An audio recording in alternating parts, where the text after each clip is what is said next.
అసంపూర్తిగా ఉన్న double bedroom ఇండ్లను పూర్తి చేసి ఇవ్వకపోతే పెద్ద ఎత్తున ఆందోళన నిర్వహిస్తామని బీజేపీ నాయకులు హెచ్చరిక చేశారు. హుస్నాబాద్ పట్టణంలోని సమీకృత భవనంలోని ఆర్ఎండ్బి నరేందర్కి అసంపూర్తిగా ఉన్న డబుల్ బెడ్రూమ్ ఇండ్లను పూర్తి చేయాలని డిమాండ్ చేస్తూ లబ్ధిదారులు మరియు బీజేపీ హుస్నాబాద్ పట్టణ అధ్యక్షులు బత్తుల శంకర్ బాబు బీజేపీ నాయకులతో కలిసి వినతి పత్రం అందజేశారు.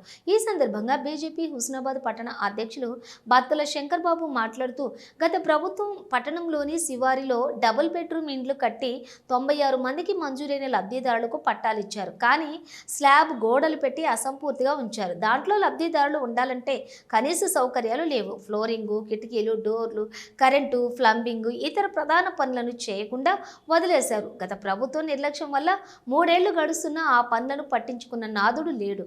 అనేక సార్లు లబ్ధిదారులు మంత్రి పొన్నం ప్రభాకర్కి అధికారులకు విన్నవించుకున్న ఎవరూ పట్టించుకోకుండా నిర్లక్ష్యం వహించారు. గత ప్రభుత్వం చేసిన తప్పిదాలు కాంగ్రెస్ పార్టీ కూడా చేసినట్లు స్పష్టంగా కనిపిస్తోంది. పేద మధ్యతరగతి ప్రజల పట్ల కాంగ్రెస్ ప్రభుత్వం అలసత్వం వహిస్తుందన్నారు.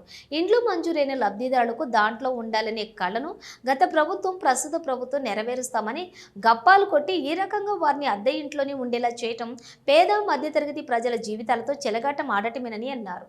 డబుల్ బెడ్రూమ్ బాధితులము ఇప్పటికీ 2 సంవత్సరాలు అయిపోయింది. పట్టా పేపర్ ఇచ్చి ఇప్పటి వరకు కూడా ఏది అందుబాటులో లేదు.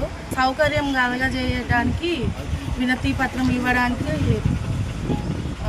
ఆఫీస్కి ఇచ్చాము.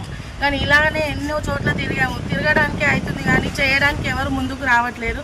ఇప్పుడున్న ప్రభుత్వం అయినా చొరవ చేసుకొని జల్దీ చేసి మా పేద ప్రజలకు అందించాలని కోరుతున్నాం.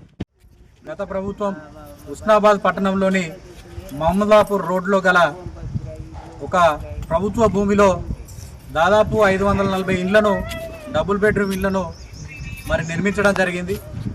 దాంట్లో భాగంగా 4 బ్లాక్లకు గాను 96 మంది కుటుంబాలకు పట్టాలు ఇచ్చి వారికి డబుల్ బెడ్రూమ్ ఇండ్లు శాంక్షన్ చేయడం జరిగింది. దాదాపు 3 సంవత్సరాలు గడుస్తూ ఉన్నా కేవలం స్లాబ్ గోడలు పెట్టి అట్లనే అసంపూర్తిగా ఉంచారు. దాంట్లో నీటి సౌకర్యం కానీ, కరెంట్ సౌకర్యం కానీ, డ్రైనేజ్ సౌకర్యం కానీ, ప్లంబింగ్ కానీ ఏది కూడా జరగకుండా అసంపూర్తిగా ఉన్నది.